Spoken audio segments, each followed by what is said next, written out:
15 अगस्त 1947 में हमारा देश भारत लगभग 200 साल ब्रिटिश गुलामी के बाद आज़ाद हुआ था।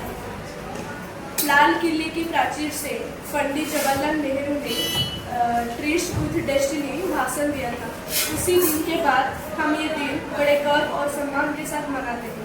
आज़ादी हमें ऐसी ही नहीं मिली थी। इस आज़ादी के पीछे लाखों लोगों की बलिदान है। जैसे कि महात्मा गांधी जी ने हमें अहिंसा और सत्याग्रह का रास्ता दिखाया था। सुभाष चंद्र बोस ने कहा था, तुम मुझे खून दो, मैं तुम्हें आज़ादी दूंगी। राजगुरु सुखदेव हंसते हंसते फांसी पर चढ़ गए थे। रानी लक्ष्मीबाई ने भी हमारे देश के लिए कुर्बानी दे दी थी। हमारी ओडिशा की वीर सुरेंद्र साय और पाइको विद्रोह के क्रांतिकारियों ने भी अंग्रेज के खिलाफ आवाज उठाई थी। स्वतंत्रता का मतलब क्या है?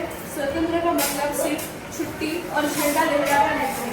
स्वतंत्र का मतलब है अपने विचार रखने की आज़ादी और सम्मान से जीने की आज़ादी, देश के लिए कुछ करने का मौका। इसलिए हमें इस आज़ादी का मान रखना चाहिए।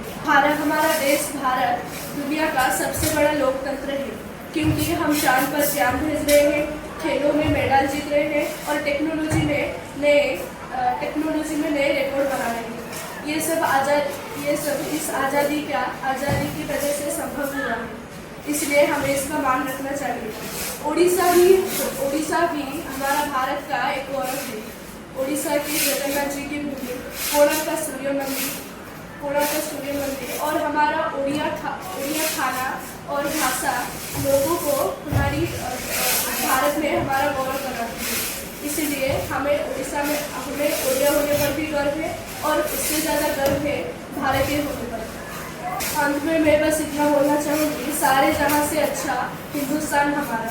और मैं इतना ही कहना चाहूँगी, हमारे शहीदों के सपनों को हम सच करेंगे और हम ऐसा भारत बनाएंगे जहाँ ना कोई गरीब होगा, ना कोई अनपढ़ होगा और सब खुशी और शांति से रहेंगे। जय हिंद, जय।